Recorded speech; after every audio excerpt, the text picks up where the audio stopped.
Le Psychodon, agir pour la santé mentale présente. Sud Radio, la roue des émotions, Didier Meyrand.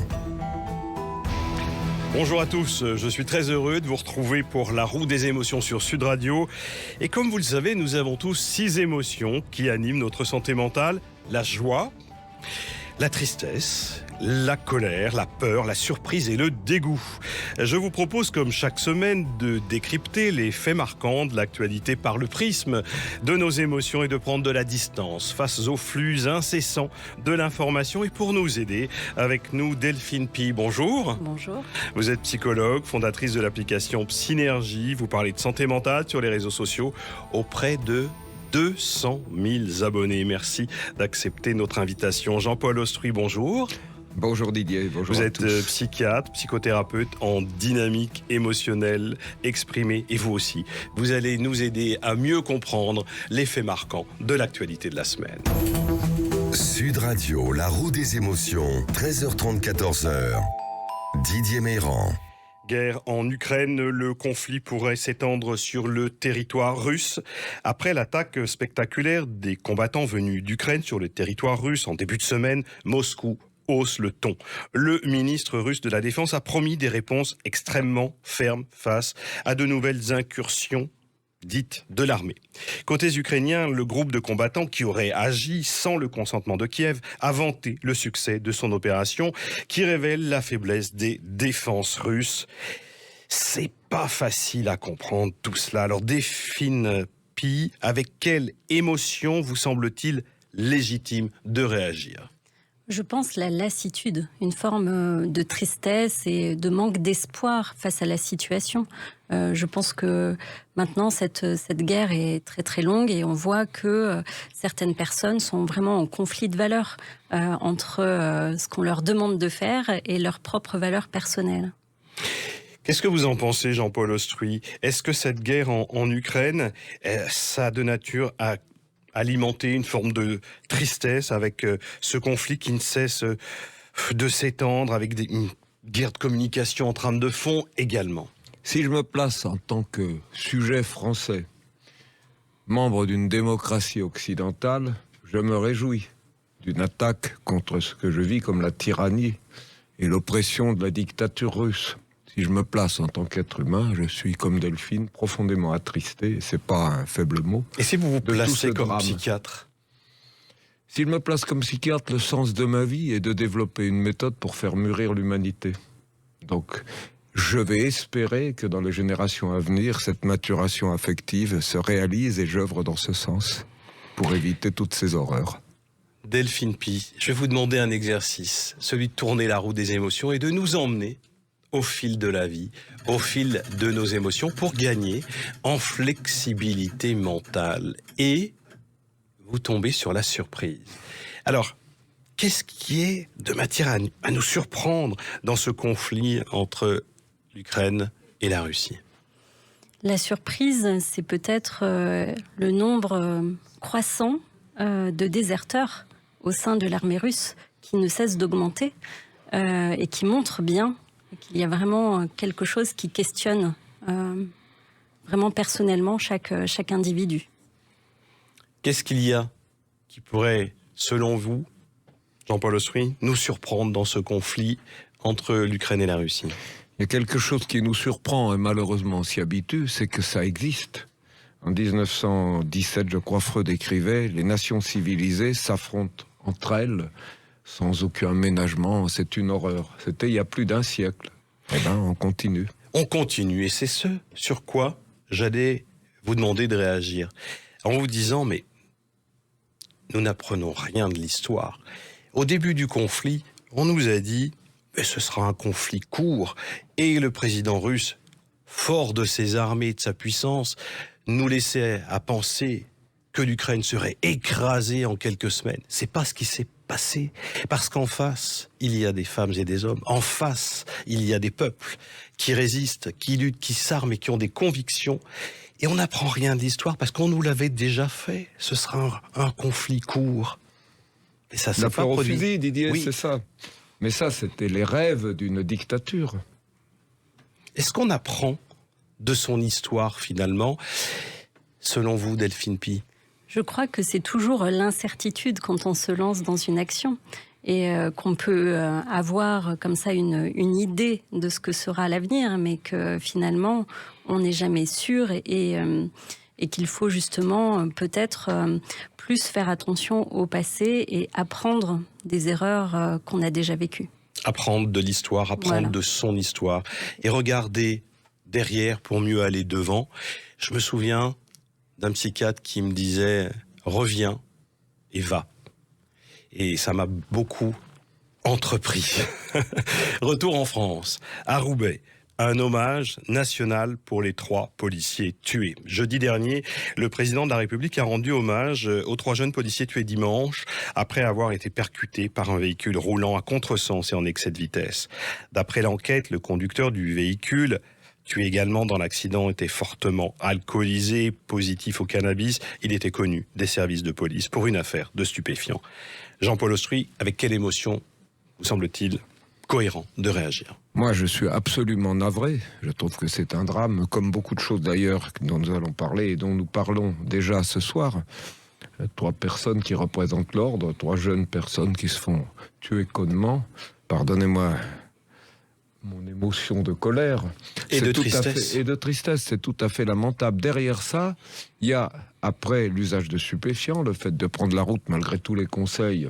Un truisme, il ne faut pas prendre la route, il faut le dire à tout le monde dans ces cas-là. Il y a beaucoup de gens qui prennent du cannabis, il ne faut pas conduire. Et encore en arrière, il y a le malaise que ça révèle. C'est-à-dire qu'il y a une telle consommation de stupéfiants, ça montre l'état de malheur ordinaire d'une bonne partie de la civilisation, de la population. Delphine Pi. Oui, la colère aussi. On sait effectivement que le cannabis est vraiment impliqué dans au moins un accident mortel sur 8, ce qui est énorme. C'est énorme. Énorme. Et l'alcool, un accident mortel sur 3. Et on sait souvent que les personnes qui sont positives au cannabis sont aussi positives à l'alcool. Donc c'est vraiment quelque chose de dramatique. En trame de fond et un peu loin de ce dramatique sujet d'actualité, il y a un marronnier, comme on dit. C'est la légalisation, et entre autres, du cannabis. Est-ce que, comme psychiatre, Jean-Paul Austruy, vous avez un point de vue sur ce sujet? J'ai un point de vue documenté par l'expérience, et ça c'est un point de vue partiel, et presque partial. Le nombre de psychoses cannabiques, c'est-à-dire de schizophrénie déclarées par abus de cannabis, est important. Donc c'est un vrai problème de santé publique. Donc vous êtes plutôt contre une éventuelle légalisation du cannabis? Je ne dis pas ça, c'est plus complexe. On sait bien que si on l'interdit, on favorise sa diffusion. Je dis qu'il y a un problème de société qui engendre la surconsommation de cannabis comme la surconsommation d'alcool. Delphine Pi? Moi, je pense en tous les cas que au niveau de la conduite automobile, c'est vraiment très important de cadrer la consommation et d'alcool et de cannabis. On sait effectivement que il y a des répercussions sur la concentration, sur les réflexes. Donc c'est quelque chose vraiment de très important à bien cadrer. En tout cas, ce sujet est lié à des enjeux d'addiction, l'addiction au cannabis, l'addiction à l'alcool, on le voit, a des effets dramatiques qui engendrent des tués sur les routes. Et il ne faut pas hésiter à consulter. Si autour de vous, vous voyez des jeunes, des moins jeunes dépendants du cannabis, n'hésitez pas à consulter. Vous trouverez des psychologues sur la plateforme Mon Parcours Psy. Et puis, vous pourrez également participer à la pétition Un psy pour tous et conventionner. Vous trouverez la pétition sur le site du Psychodon, www.psychodon.org. Delphine Pi, est-ce que vous tournez la roue des émotions pour nous?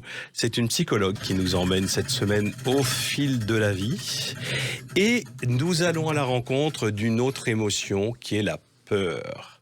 Alors, peut-être Jean-Paul Austruy, qu'est-ce qui peut nous faire peur dans ce dramatique fait divers, qui en est un de plus? Encore des représentants de la loi qui sont tués, alors que c'est un accident bénin au départ, qui devient dramatique.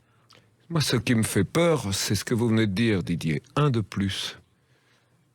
Je suis, comme beaucoup d'autres, témoin de l'actualité, et puis je suis placé aussi à l'intérieur de la vie et des confidences des gens. Il y a Oui, une parce que vos dissolution. patients vous racontent leurs histoires dramatiques. Ben, bien sûr.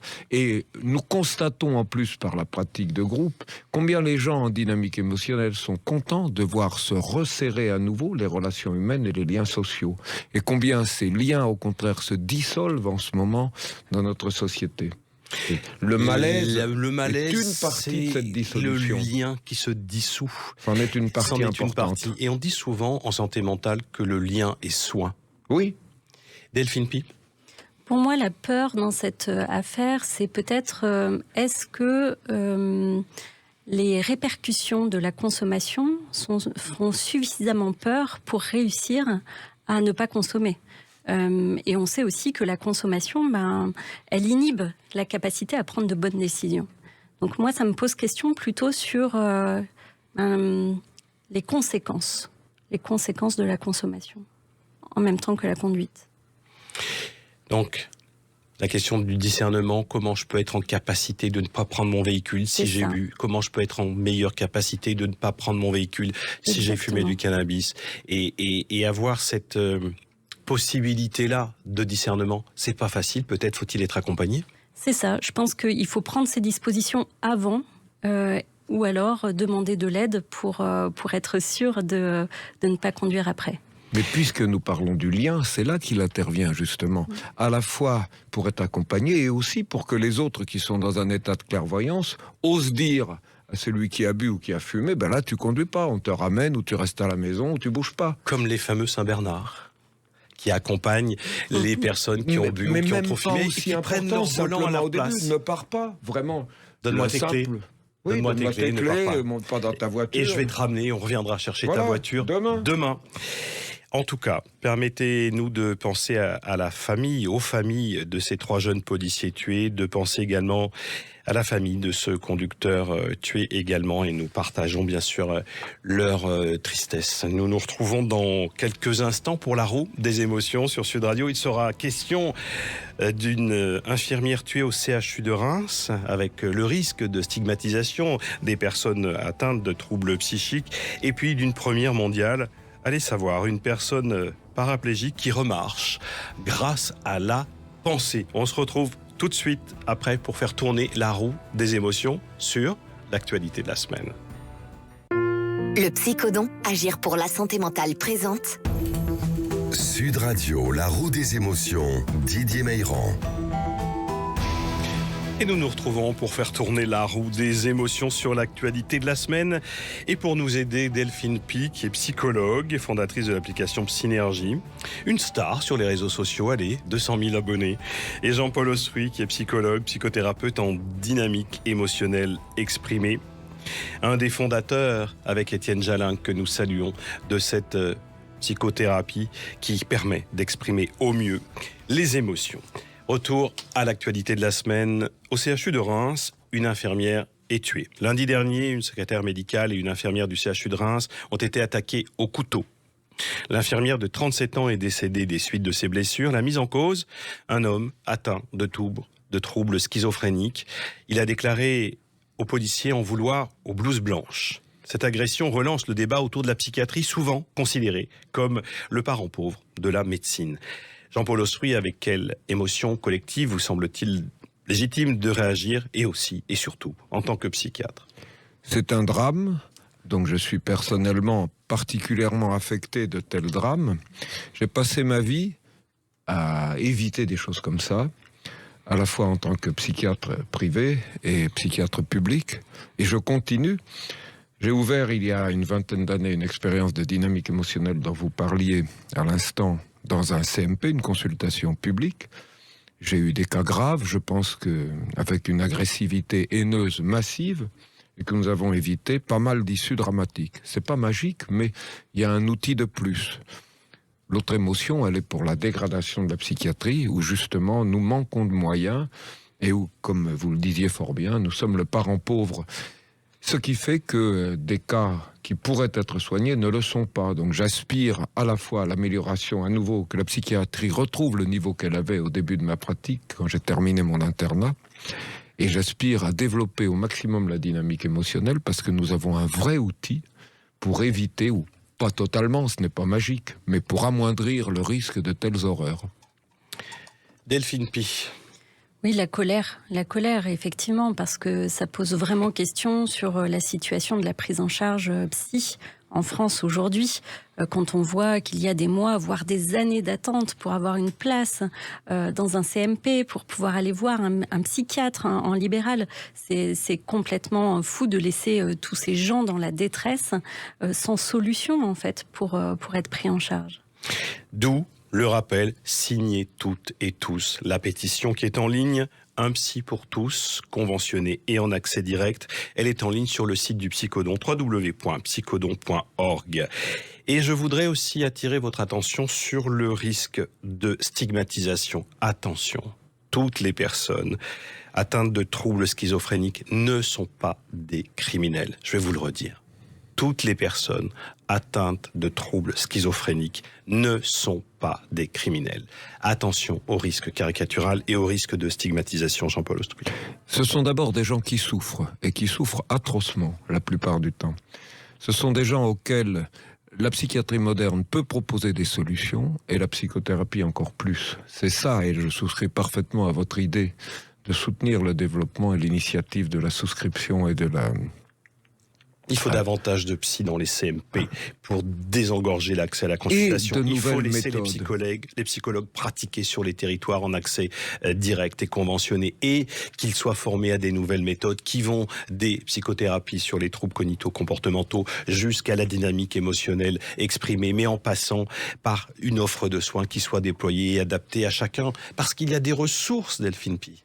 Oui, tout à fait, il y a des solutions et c'est tout à fait possible de stabiliser ce type de trouble. Par contre, effectivement, c'est le problème de l'accès aux soins, c'est vraiment ça. Et aujourd'hui, c'est vraiment ça qui pose problème.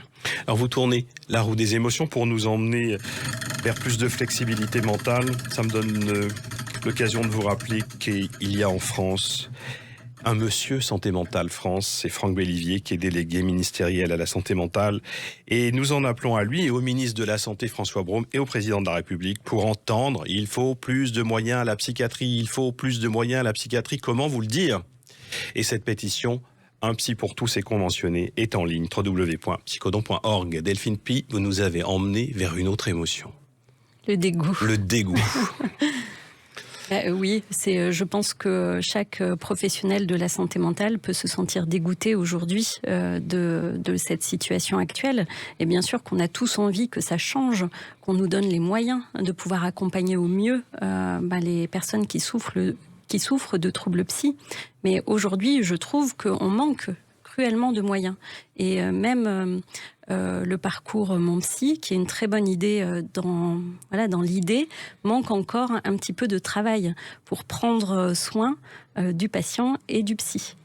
Et de moyens pour qu'il y ait une vraie cohésion entre l'offre de soins sur les territoires et les demandes sur les territoires qui sont croissantes, parce que la santé mentale, c'est un défi de santé publique. On vous le rappelle, une personne sur 5 souffre d'un trouble psychique dans notre pays, 12 millions de Français. Jean-Paul Ostrouy, est-ce que vous aussi, vous allez vers le dégoût? Ah, mais 100% d'accord avec Delphine. Je suis un avocat quand je veux faire hospitaliser quelqu'un dans mon propre service, tellement c'est difficile. Quand j'ai commencé, je passais un coup de fil, je disais, il y a un tel qui décompense. Aujourd'hui, c'est compliqué. Mais j'ai un travail d'avocat, parce que le collègue de l'autre côté, il est débordé. Et qui ne sait pas lequel prendre. Il sort trop tôt, très souvent. Donc ça recommence, des histoires comme ça.